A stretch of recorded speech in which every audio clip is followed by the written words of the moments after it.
It's a lot of Jews. Judy Joo. Judy Joo. I'm so thrilled that you all are here in the midst of all the gridlock. It's really difficult. Yes, I'm thank thrilled you. to be here in conversation with you.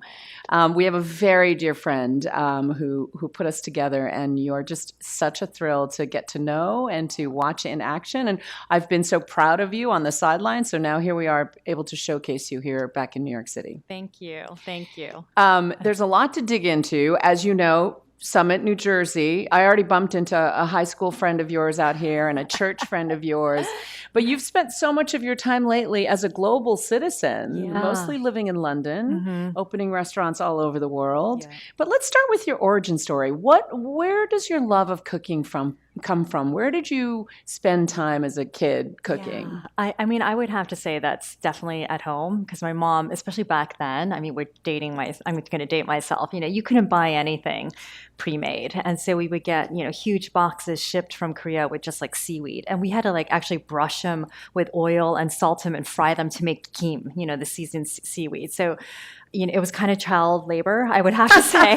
And like, just like stories and stories of kim and just like, making mandu and like all these things. So it was a love-hate relationship maybe with food.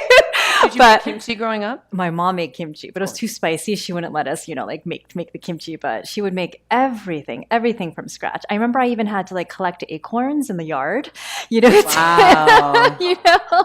Yeah, all of that. So, and it's like we were always like picking greens and garlic greens. Like every single hike we went on to turned into a foraging trip in some kind of manner. And so there were always chilies drying on the back porch, or like even in the winter she would put chilies, like my mom would put them on the top of the refrigerator, like to kind of dry out in the heat and stuff. And this was in the era before H Mart was every 20 blocks. Absolutely. Yeah, even in Summit, New Jersey, especially. No, definitely. I want to talk about not just this book, but you have a number of books that you've written. This is my third one. But this one, you can see, I've been putting we've been trying the recipes at home.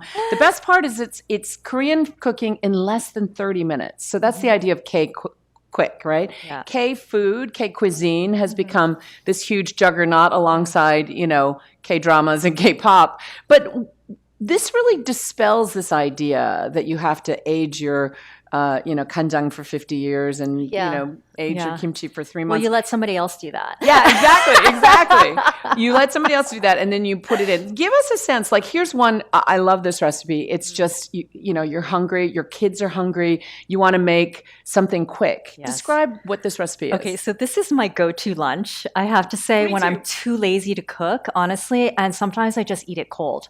Sometimes I'll eat it hot in the microwave. But it's literally just make like a soy vinaigrette, and sometimes I'm even super lazy and I'll just use soy sauce and a sesame oil. I've done that too. And just sesame seeds and drizzle it on top of like silken tofu.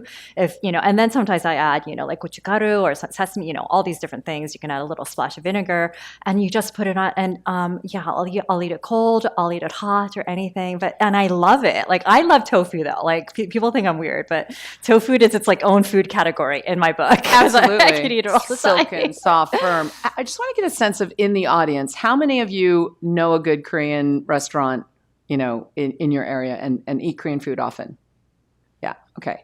And how many of you cook regularly at home? How many? Yeah. Okay. And how many of you cook Korean food at home? Okay. I got a lot of hands. All right. So you got some connoisseurs here you're dealing with. The other recipe I love is this appa's tteokbokki. No, appa's chicken and rice cake skewers. Yeah. I thought this was really lovely. Yeah. My dad loves duck in like all shapes and form, and even he would just toast it in the toaster oven or even just in a frying pan and just with roasted sesame oil and salt, and that's it, and sometimes he'll make skewers and just mix it, all this stuff. And so, there's a long history of just like duck monsters in my family, just starting to eat it. Yeah. We have tteokguk on 24/7 around the clock. And, now that they do it more instant, it's more accessible, but our kids love it too. But you weren't always destined to be a chef. No. You grew up. Tell us a little bit about your Tiger Mom upbringing in immigrant community, Summit, New Jersey and beyond. So I think a lot of people can relate to a tiger parent upbringing, possibly. So I had 3 piano lessons a week. Oh boy. Wow. And to this day, I cannot sit in front of a piano. I cannot play anything. I don't know. It's like blocked out of my head. Yeah. Trauma block. Totally. So there was a lot of academic pressure growing up. And so, all I knew growing up was science because my father was a physician, my mom was a chemist. And so, I decided to go to engineering school because math and science is easier for me. I did not know that it would be so hard. And I think I was reminiscing my friend Richard, who said, like, back then, like the application for Columbia College and engineering, there was a little checkbox on the top right-hand corner. And all you had to do was just like check. And then, and I was like, what do I do? We're like, waiver. And I'm like, oh, it's easier. I'll go to engineering school. So that's hilarious. How naively I went into engineering school. So you graduate with an engineering degree. Yeah. You actually became a commencement speaker at Columbia in 2018, which is a very big deal. Yeah. And then you go into what most chefs do, a career at Goldman Sachs. Morgan Stanley. Also. Morgan Stanley. I interned at Goldman and then I worked at Morgan Stanley. And I traded and sold fixed income derivatives for a while. And that was interesting right here in Times Square, 1585 Broadway. Yeah. And what is your major memory of that time? It was intense. It was like 100 hours a week, easily, yeah. And also I used to back then money grew on trees, you know what I mean? And so I used to make the car pick up all my friends and wait, and we go out to dinner, we go out clubbing, and then take us all home. But it was that's a big black fun. Car bill that we got. Yeah, that's but it was fun. I was like, go out more. Everybody did it. Spend more money. That was literally what I was told all the time. That's amazing.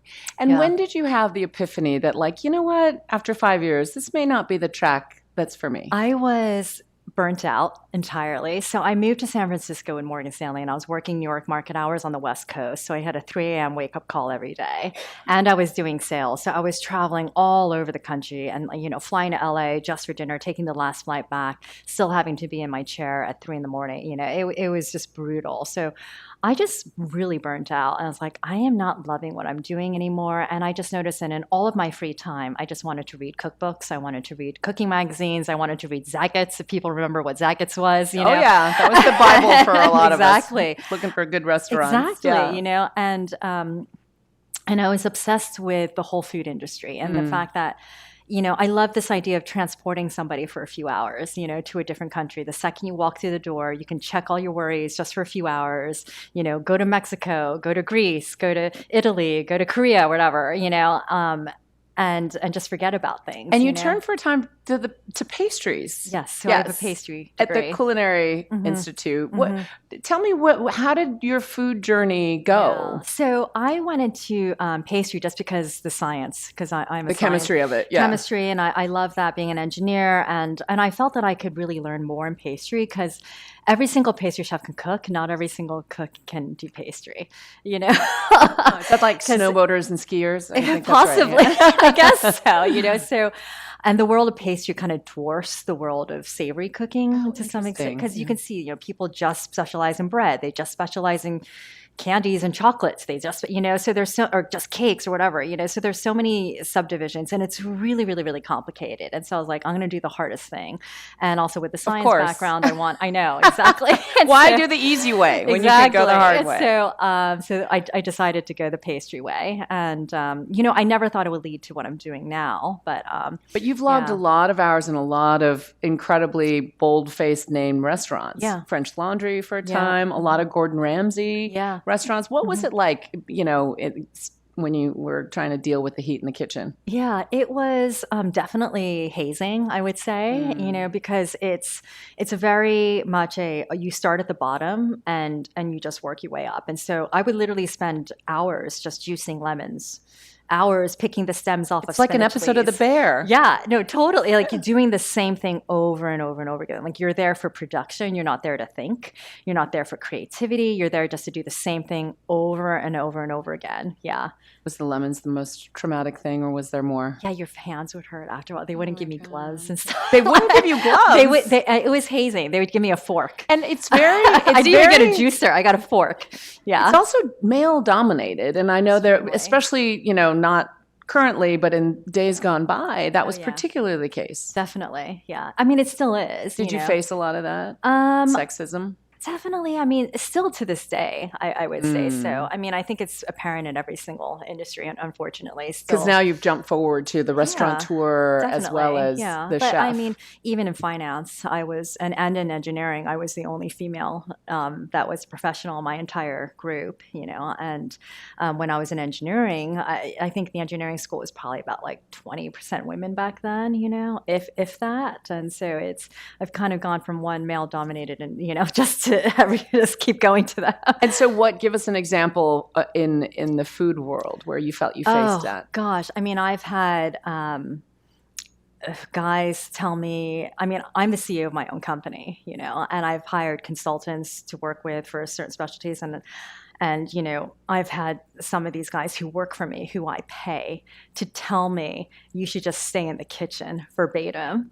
Literally, you have no business making any commercial decisions for your company. Wow. Like literally, I've had guys tell me That's that. jaw-dropping. Yeah, Yeah. totally. And so for the women in the audience and our male allies, what do you think is the secret to you pushing through, whether it's engineering or, in the food world and beyond, in the restaurateur world? It's thick skin. It's being comfortable with failure and just never stop trying. You just have to never quit. And I think it's also just having this appetite, an unhealthy appetite for risk. And, especially being an entrepreneur and going out on my own, I'm working for myself, you just have to be able to bet on yourself and have almost like a naive ability to believe in yourself. That's amazing. And yet also a sheer confidence. I mean, I also, only because I have a friend who was on the board of the children's storefront, I was really touched that you spent time there and did classes and tutored. This is a small school in Harlem. Yeah. What drew you to that? So when I was at school at Columbia, we had a lot of outreach programs where we tutored inner city youth. And so I've discovered the Children's Storefront School through a program at Columbia when I was in university. And so I was tutoring young school kids there in math. And after I graduated, I continued it. And I remember this is when slow food in school started and the whole Alice Waters slow food movement. And I went to the Edible Schoolyard in just outside San Francisco. And I was like, this is a beautiful school. I mean, it was like indoor, outdoor basketball courts, like all the, cars were fancy. I mean, it was a beautiful, very well-funded school. And I was like, if any school needs this program, a slow food in schools program, it's my little children's storefront school in Harlem. And so I kind of like, through slow food, I was a volunteer with slow food. We kind of, got it together. We got all these sponsors. We got Whole Foods involved. We got OXO, kitchen equipments involved. I love that, OXO. And we even got like a Mikasa, like plates, like the fine dining, because like slow food not only celebrates the traditions of the table, but also like sitting down and eating together. And a lot of these kids like were, dealt with neglect, and never sat down for a full meal. So it was celebrating all the conviviality of sharing a meal together. So that was a big part of our program too. And then once you went to London, you worked with Gordon Ramsay in a number of restaurants. And then you had a stint at the Playboy Club. Yes. Which led to your first fine dining restaurant. First of all, what was that like, and how did it catapult you into fine dining? So I got. She wasn't a Playboy bunny, to be clear. So they found me off of Iron Chef UK. So after being on an Iron Chef in the UK, I got this call to will you help us launch our club? So I was a consultant, and I thought long and hard about it because it's a bit weird, and I do consider myself a feminist, and I understand it's a very controversial brand, but I really delved deep into the brand. I was like, this is a super brand. Like it's kind of crazy that this man built this, and there are only like 5 super brands. Like this little bunny head is recognized all over the world. It's like Disney, Pepsi. Disney, Coke, Playboy, I forget the others. And, he was a real champion of the underdog, and he's the first person that put an African-American on the cover. He's the first person that gave LGBTQ, employees equal rights in his company. So I was like, okay. And then I was like, there's a fun factor involved in life also. And so I was like, you know what? I'm just going to do it because it's fun. That's awesome. So, it was fun because there was like no budget, so we could do whatever we wanted. We had so many parties, blank check. Yeah. It was a lot of fun. But out of that quickly came Jinju. Yes. So what was the sort of creative sort of mission statement behind your For Jinju, Yeah. it was basically to put Korean food on the map in London because there wasn't a single Korean restaurant that I could be proud to take my friends to or coworkers that had like nice lighting or you could get a good cocktail or anything, you know? So I was like, I was really passionate and I still am about showcasing all of Korean culture. So I made sure when I designed Jinju, you know, it really showed off the textures and the colors and the architecture and all the different, art of Korea also. So I was involved in every single step from designing and architecture and interiors. Yeah. And give us the arc of your TV career, because you've been across multiple platforms, as we Yes. say in my business, Yeah. many franchises, in many roles, Yeah. whether you as a judge, as a chef, as how did it start for you? And take me through some of the progression. Yeah, so I feel like I was quite lucky, but at the same time, I do believe you somewhat make your own luck in life. And I was at a industry party once, and I just met this woman, and we were just chit chatting. Meanwhile, I had no idea she slipped in her card at the end, but she was a producer for Optimum Television, which is a rather big production company, and she was a lead producer for a very big food show in the UK. So then she started putting me on her show. I started cooking Korean food, and then the Iron Chef gig came up, and everybody in the country went for it. And after about like 25 castings, I was probably sick of casting after a while. I landed the gig, becoming the second female Iron Chef globally and the first one in the UK. And then the guys who produce Iron Chef America, I mean, this is the show that had like, I don't know, 40 something seasons, consulted for Iron Chef UK. And then it's a company called Triage. And then they saw me, started bringing me over to the US to do more television. So that's where I kind of became a regular face on Food Network. And that led to my own show, Korean Food Made Simple, which had 2 seasons. Yeah. I wish it were still on. Tell us about sort of what you were able to do during Korean Food Made Simple. In terms of the programming. I was clicking on YouTube and I was going down the, rabbit hole. It was so great. It's so fun. I mean, I swear I've been to more places in Korea than any of my relatives, or all of my relatives combined, even like these small little islands on, like that have no internet and stuff like that. I saw one episode about bibimbap, right? And it was like 5 colors, 5 textures, 5 flavors, all of this idea that it came out of the royal palaces. Tell the audience about that episode. So, I don't even remember where I was, but I feel like bibimbap actually as a whole kind of like summarizes Korean cuisine just because of the rule of 5. And this is how, they believe that food is medicine. And if you eat the 5 colors, the 5 flavors and textures in every single meal, you'll get all of the vitamins, nutrients, and minerals that you need. And fruit punch doesn't count as a color. It can. It can, yeah. And it was beautiful. And you did torso bibimbap, and you did a different bibimbap in a big skillet where you did it quick. I mean, I actually sent it to my sister-in-law because I was like, wow, this is such a great recipe. We should make this. You really make it accessible because I think a lot of people feel like making Korean food at home is hard. Yeah. And time consuming. Definitely. So that's kind of where I feel like that's where my role as a French-trained Korean American Londoner comes in, and I feel that us as Korean Americans, we are positioned the best to kind of translate our cuisine to a Western audience, and so being able to figure out, because we're so bicultural, being able to figure out, okay, this dish works so well and we love it, but how do we translate it and make it accessible and welcoming and inviting to a Western palate? Tell me a little bit sort of about the global food scene, because I had come across an article about gastro-diplomacy, that this was a conscious effort by the Korean government. Yes. Korea Society is a good place to talk about this, that back in 2009, they being the Korean government, invested $40 million on food information and sharing in an effort to make kind of like K-pop go global. It was around the same time that they were investing in translating K-dramas and understanding that soft power and culture translates globally. How have you seen that kind of gastro-diplomacy take hold in different capitals? Because you've been all over. Oh, yeah. I think that, I find that food is the first point of entry into most cultures and to learning about people. Sure. And if you learn about people and there's that curiosity, I feel that it just breaks down all types of borders, and hopefully prejudices as well. If you can break bread and you can share a meal with somebody, you can share a bowl of rice with somebody, that's a curiosity is there to learn about that culture, and particularly now with this K wave just spreading so quickly. I have friends whose kids are dragging them to Korea now because they just want to, just to see this country that they're absolutely obsessed by. And I think that food is so often that kind of vehicle that is the first entry point to learning about a country. Yeah. And so what's your view of competitions and cooking shows? I mean, Culinary Class Wars is so popular. What is it that makes people so obsessed with watching people outcook each other?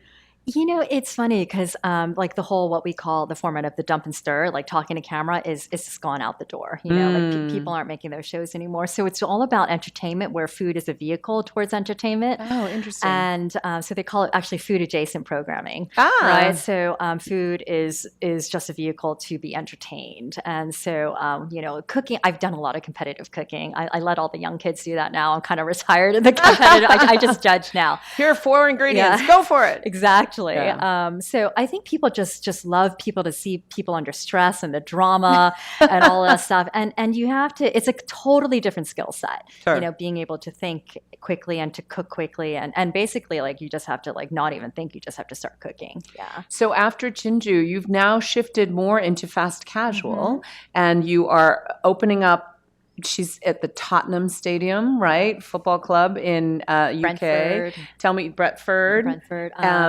I'm in Edinburgh Airport. I'm in London. And then City Field here. Madison Square Garden. Madison Square Garden. So if you're a sports fan, you can Yeah, exactly. So tell us about Soulbird and what is the philosophy behind it? So Soulbird came after the birth of Jinju because our fried chicken there had a cult status following. And we're like, okay, this chicken deserves its own concept. And also me just being an ex-banker, I understand margins and profits. And I'm like, this industry is the worst. I'm like, this is so hard to make money. So like, I don't want to do real restaurants anymore because it's just so hard, And I was like, the restaurants that make the most money are the ones that you could scale, that you can, have hundreds of them, etc. Now you're thinking like a banker again. Exactly. So I'm actually using every single hat that I've ever had. So but do you feel like your career has culminated to this? Totally. In what way are you using the engineering? I'm running and operating restaurants, designing restaurants. And I was an operations research major. This is all operations, system design, process flow, efficiency, probability, statistics, what's the customer journey, what's the back of house journey, even like human factors, ergonomics, material science. I mean, this is like, is this table hard to clean? What is it made of? Is it going to stain? Is it, all of these things are coming So that Ivy League degree is still paying off. Oh, completely. Even though my parents did freak out. Yes, exactly. But you've touched all the bases around as you're coming around, because not just are you using the engineering, you're definitely using the years that you spent toiling and squeezing lemons. And making the food, right? Definitely. So there's the creative.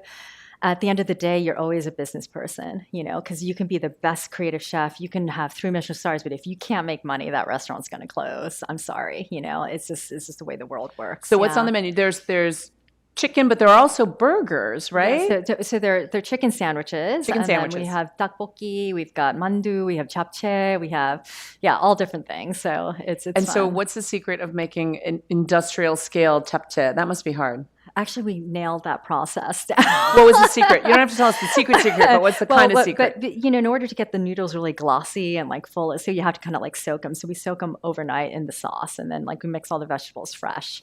Nice. Oh, so the veggies go on top at the end. What about the mandu? How do you keep it from getting rubbery? So the mandu, we steam them. Yeah. So we steam them covered with some like J-cloth. We're foodies. We all are interested in the food. That's amazing. And so what is the goal for Soulbird for you? Goal is to have many of them. I've got 8 now. So hopefully I will be able to expand more. And That's amazing. Yeah. And so you've written not just K-Quick, but you have, when did this one come out? This came out in May. And when you're already writing another one. I have another book due on September 30th. So when do you sleep? That's what I want to know. So, I'm busy right now. And that one's going to be called Mokja.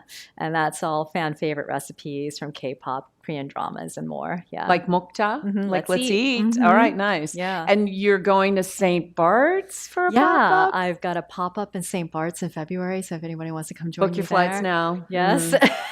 And so I'm doing pop-ups all over the world. So, which is showing you, like, I never thought I'd be able to, serve Korean food in the biggest arenas around the world, cook in the 5-star resorts in the middle of nowhere, everywhere from the Swiss Alps to the Caribbean to, Bali, all over Asia, when I was embarrassed by my lunchbox growing up, So it's really a full circle moment, I'd have to say. So Yeah. what are the difficulties of popping up in a place like St. Bart's that God. obviously Supply doesn't chain. have Supply top 10 chain.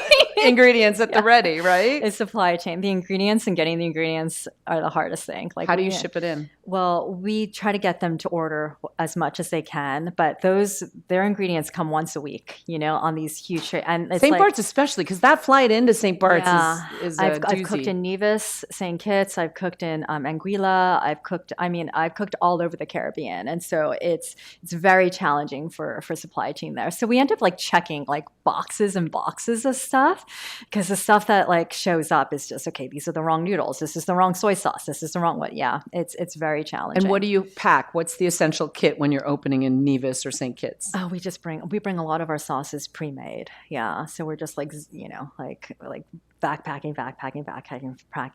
And how big is the team that goes in?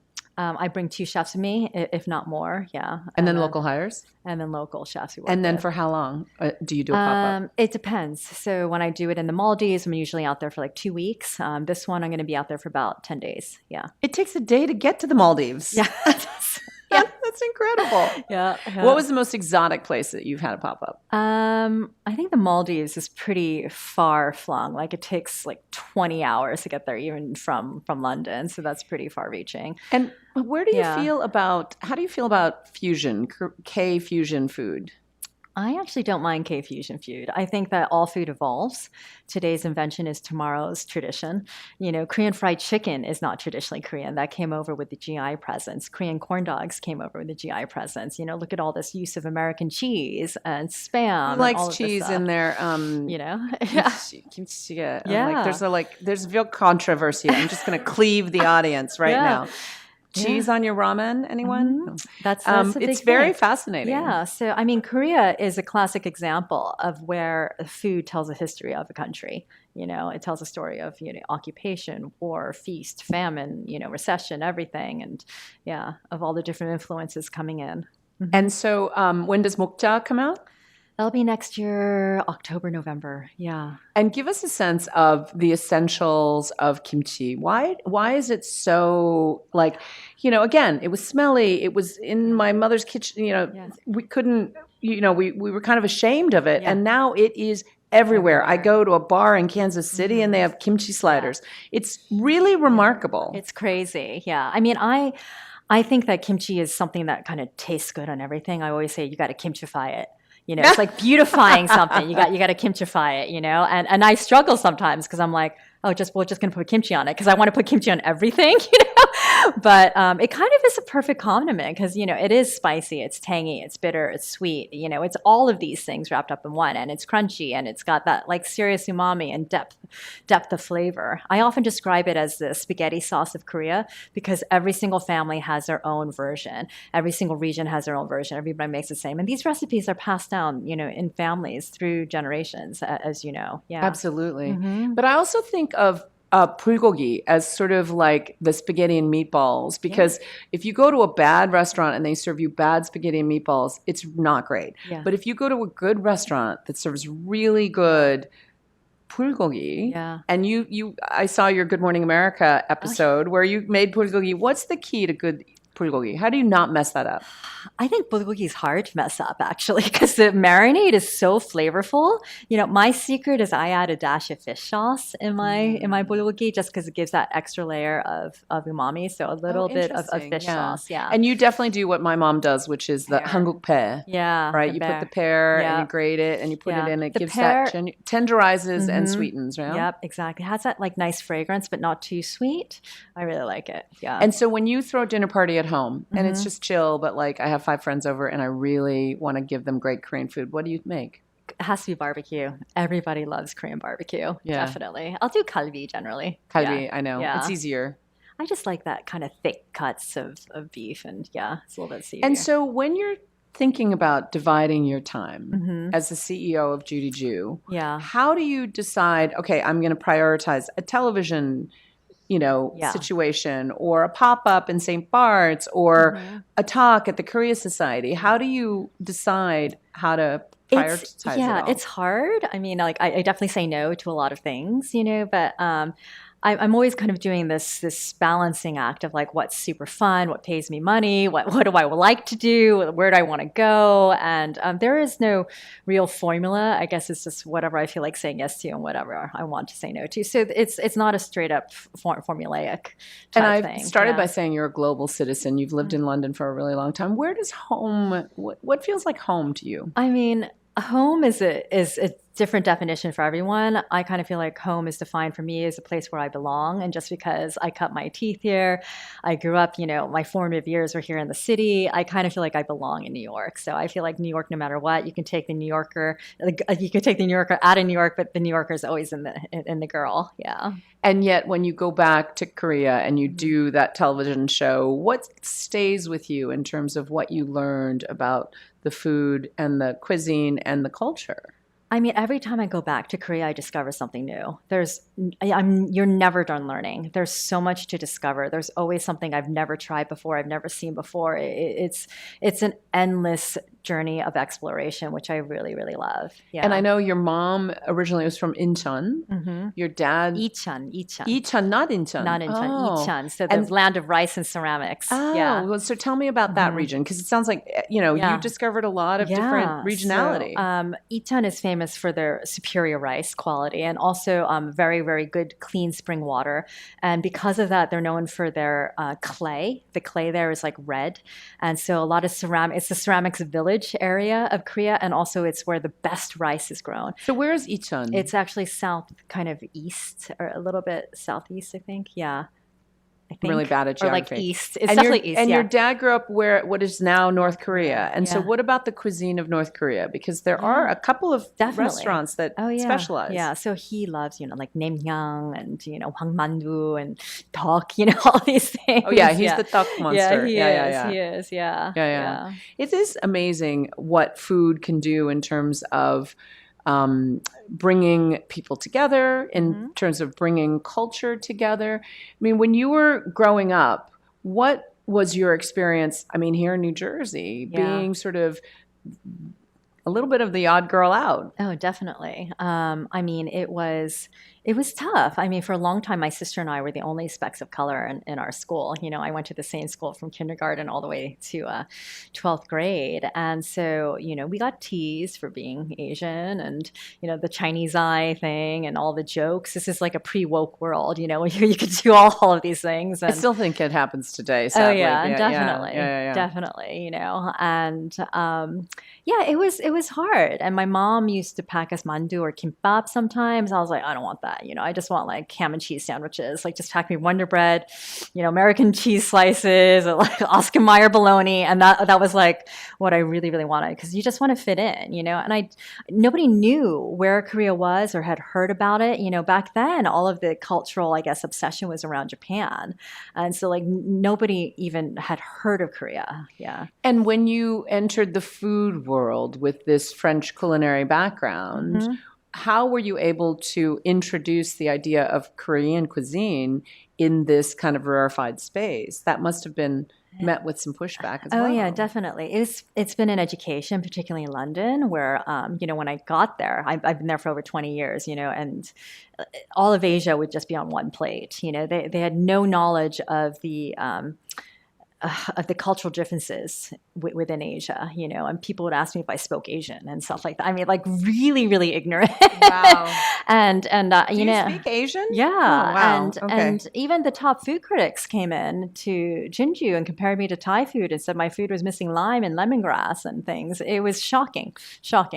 That is shocking. Yeah. And so did you feel like, at what point did you depart from kind of traditional cuisine, the Gordon Ramsay style, and what did you take away from that experience to then fuse it with Korean food? I think a lot of technique I definitely use to fuse within Korean food, particularly with the desserts, just because Korean desserts don't translate so well to the Western world. It's all kind of just like chewy and texturally and stuff. And so I definitely do a lot of French desserts, Italian desserts that I infuse with Korean flavors. Oh, that reminds me of one of my favorite recipes in here, which is the Yakult granita.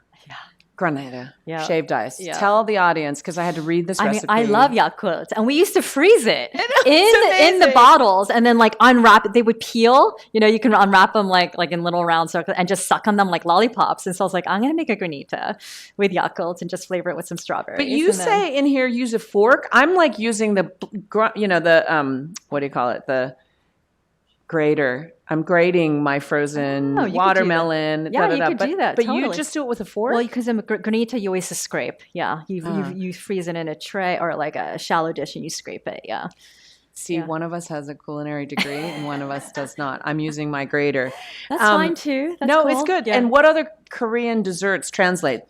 Could we do some really easy bingsu? Can you teach me how to do that? Totally. So bingsu is something that I have a bingsu, I mean, I had like a Snoopy, like, do you remember the Snoopy snow cone machine? Ice cream shavers, yeah. And so I was like, that's my first thing with like bingsu is essentially like the thing. So, right, I'm going on eBay and looking for a Snoopy snow cone machine immediately. That is amazing. But but you can make, I have a bingsu recipe in my next book. That's amazing. I know. How many books total have you written? This is number 3, and they're actually all in reprint already, which I'm so happy about. Yeah, which is great. Amazing. And so, as promised, we want to bring the audience into this conversation. Yes. So I want you guys to raise your hands. There's some microphones floating around. There's one in the back, and Judy, as you can see, is this open book in back. Yes. You had a question about Soulbird. And tell us your name. Oh, I'm Steve. My question about Soulbird in terms of making the recipes for that, since it's going to be a global type of brand, like what sort of compromises or palettes that you have to sort of incorporate into the recipes, whether it's more sweet or salty or other flavors? Yes, especially when, so I've got Soulbird in a lot of different arenas. And so we're working with Aramark, Levy, Compass, Delaware North. And so they all have their own supply chain. And so we're having to change recipes a little bit everywhere we go because the gochujang that they can get or the kimchi that they can get tastes slightly different than the one that we're used to using. So we're constantly adapting. And what are the different gochujang supply chains? Like what, how, in there? All different brands of gochujang taste different. And if you just look at their ingredients, the ingredients are different. Yeah, across the board. Some are spicier, some are sweeter, some of them are thicker, some of them are more liquidy. Yeah, even soy sauce is very different. So you don't have your own brand of... So we do, which we use, and I have a centralized kitchen in the UK, but we don't have a centralized kitchen set up. So centralized kitchen in the UK supplies all of our units, but we don't have centralized kitchen in the US yet. Yeah, so that'll happen as our next step. Being the operative word. Yeah. There's another hand right here, yeah. Hi, Judy. Hello, Richard. All right. So I've known you for so long, and I didn't know all these things that you've done. So you're clearly what I would call a Renaissance woman. Thank you. So what advice would you give some people here that may have young kids that are about to face this kind of brave new world with AI? And I mean, not just women, but children that have to kind of figure out their path. Definitely. So I'm using AI a lot now. I'm definitely using it to write my new book. For sure. Even like I have a lot of my recipes are in metric. I'm like, change this to empirical. It is so much easier now. So everything is like from grams to cups and all that stuff. So it's super, super, super easy. And I think it's a great first draft. AI is not perfect. It makes a ton of mistakes. So you still have to have the knowledge and edit. And but I think the AI is a really valuable tool. So everyone should definitely be using it. And particularly in your businesses, like we're using it all the time. Like even for mundane, boring things, like I don't use lawyers anymore. Sorry for anybody who's a lawyer, but I just plug all of my contracts into AI now. And it's just like, I am the so-and-so, tell me what I need to watch out for. for. And it redlines it for me and everything. I just did a talk at Samsung in Korea, and I was like, I need statistics on all of this stuff. And it just pulled all the statistics with all of the sources, all of the dates and everything. So it is such an essential tool, I think, for any kind of industry that you're in. And particularly if you want to kind of enter into the celebrity chefdom, you can't just make beautiful food. You have to be able to write recipes, write books, be able to talk about food, to write about food, And so I think that becoming a chef has so many other facets, and you have to be a business person also, that using AI is really essential and can save you so much time, but you can't rely on it 100% because it's wrong and it lies. And so when you're writing a book like this and you're going through recipes, how often have you made epic barbecue prawns, and how do you go about coming up with the recipe? Because I've also watched you cook on TV, and you're like, a little sesame oil, a little thing. You're not measuring anything. Yeah. So I work with culinary producers too, to test recipes, make sure that it serves exactly 4 people, doesn't make too much sauce, doesn't make too little, etc. So they are definitely tested, and a lot of these recipes are my tried and true go-tos, and the nice thing is that Korean food is so punchy and flavorful that and you can tailor everything. Like I tell people, if you don't want it as spicy, don't put as much gochujang or leave it out. If you don't want as much garlic, just put less. And so everything is bespoke. I always say that recipes are guidelines, and then you can just kind of do whatever you want. Yeah. My mom we used to try to get her to measure, and she never measured. She was an excellent cook, but Mom, how much is that? I don't know, this much. Okay, great. Enough is enough. Yeah. I think I saw a hand over here. Hey, Judy. Hi, Richard. We good. Richard. Another Richard. Okay, great. I mean, I think many of us have followed your career for years, and you're literally in a spotlight. Humanize yourself for us. What's your go-to memory of a kitchen disaster? Oh, gosh. Oh, it's a good question. I was doing a stage. That's where you work for free, right? Oh my God, what is that called? A stage. Not slave labor? Yeah, wow. It's kind of the same, but as an apprentice. It's an industry that has a lot of apprenticeships because it's a craft, and so you got to work there. And this is a very normal thing. Maybe not now, but in the past it was, you work at Thomas Keller's restaurant for months just for the honor, just to be near him, And so I was doing a stage at Heston Blumenthal's the Fat Duck. And, this is a 3 Michelin star restaurant known for its molecular gastronomy and everything. And I was using the Thermomix, which is a high, super powerful blender, right? And I was making this blood sausage thing. I forget what it was. So there was blood and everything, and it cooks at the same time. And the lid wasn't screwed on that quickly, so it exploded. Oh my God. And it was blood everywhere. Oh my God. So it was so bad. I think it even hit the ceiling because of the power of it.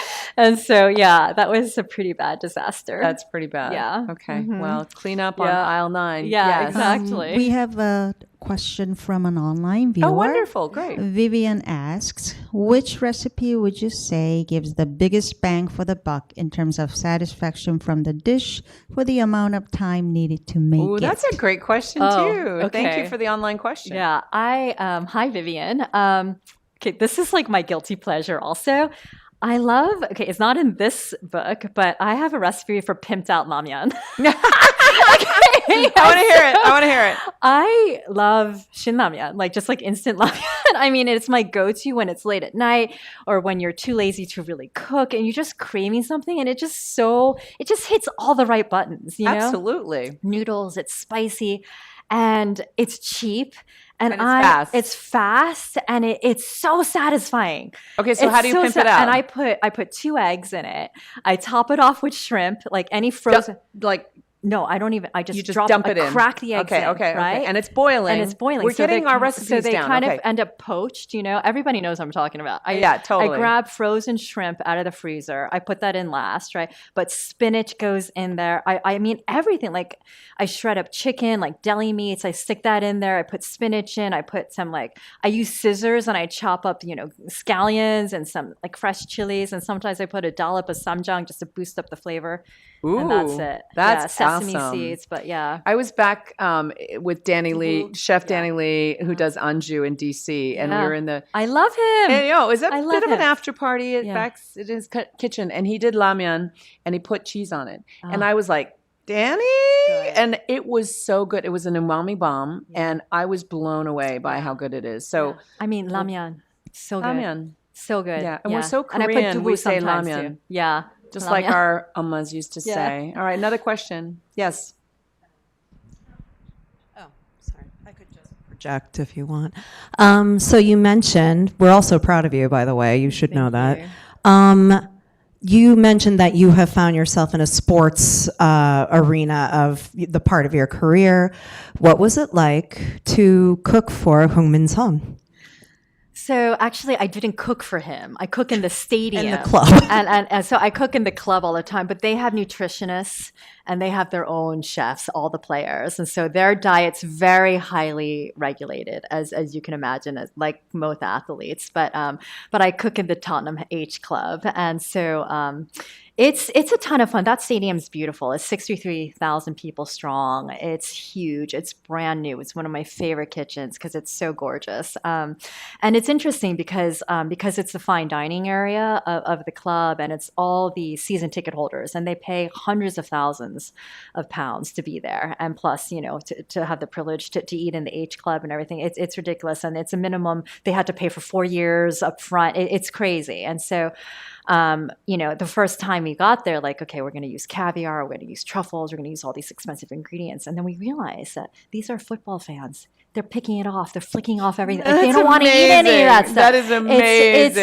It's just like kind of like lads done good, Yeah, And amazing. so they just want hearty good food. So we're like, okay, we're bringing our Korean fried chicken sliders on, we're bringing like the Korean barbecue. We're doing like kalbi jim, like steak pies and stuff like that. That's So amazing. we Are there reel it right Korean back in. fans there? I know my son follows Tottenham. My cousin follows not season Tottenham. ticket holders. So the season ticket doesn't really have any Korean people at all, but but the stadium itself, when Sunny was playing, I think at any time the game would have maybe 15% Koreans. But I also have a general concession stand. I've had friends Indian- who've gone yeah. who said you can see who the regular football fans are, and then you see like a stream of Korean fans coming in. Yeah, exactly. But my son is adamant that he's going to remain a Tottenham fan Yeah. even after Son's Well, departure, because that's what a true fan does. Yeah, they have a new Korean guy coming up. I mean, they've loaned him out because he's still quite fresh and young. But so there's Will a you new have one. any World Cup doings? I don't know. We'll Okay. see. We'll All see. right. Yeah. Open question. Another one. Anyone else? Online question? Yes. Thank you. Oh, sure. Thank you. So my wife is Korean, Mm-hmm. love her to death. Her sisters are Korean as well. They don't cook too much Korean food because, again, Tiger Mom. And so I'm the guy. First time eating Korean food was when I met her. And I love it. I'm Amazing. obsessed. Okay. Bought your book and everything. Oh, thank you. Are most of your fans, are they Korean? Do you see any Americans getting into the craze about Korean food? What's the status of that? I would say it's a good mix. I would say that definitely now there's such an interest in K culture that it's madness. I have, particularly living in Europe, I have Italian friends or whatever whose kids are taking Korean language classes because they're so obsessed. And now with this K-pop Demon Hunters thing, everybody literally wants a taste of Korean food. So I'm seeing over the years, over my lifetime and in my long time cooking, that it's just expanding and expanding, expanding. And are Yeah. there differences in the customer base, like in the UK versus in the United States or Yeah, for elsewhere? sure. In what Yeah. way? In the UK, I mean, Korean food is it's getting better, but it's still somewhat of novelty. There are not that many Koreans there. And whereas here, the Korean population is so large, particularly in areas like New York City and LA, and people have heard of Korean food, and there are many, even fine dining Michelin-starred Korean restaurants. In the UK, it's making waves, but I'm more of a unicorn there, I would say. Like, I had the honor to cook for Rishi Sunak, our prime minister, but I don't think there were any other choices. So for Korean food, there are not that many Korean chefs in the UK. That is amazing. So yeah, So the audience here is probably a little bit more familiar. more familiar, definitely more Korean food savvy. I would think that in the UK, it's definitely just London that probably knows about it. The more you go out, I think it's definitely more of a novelty. Interesting. They've probably heard of it, but not as familiar with it. Yeah. Any other questions? I think, Gigi, it's time for your last question. Oh, last question. So I think back to the sort of AI question, I think I want to go back to the pivot point for you. When you were like on this track that you were barreling down as a banker, Yeah. knowing what your future was going to look like, what gave you the courage to say, I'm going to do this completely crazy thing? Gosh, you know what? I think it was like blind ambition. I really don't like, I would say like I had this all planned. Like I never thought I would be doing what I'm doing now. Honestly, like I kind of thought I had cool You're living the birthday dream. kids. Yeah, I thought I had cool birthday kids. I'd be the hostess with the mostest on like domestic goddess or something. I didn't think I would be, doing this like at the level that I'm doing it at. I kind of was like, yeah, I don't want to be a banker anymore. So, and I love food. So let's just see where this takes me. That's kind of what it was, and there's always a push and a pull. And I was just really drawn to this industry and I had such a passion for it. And I loved food.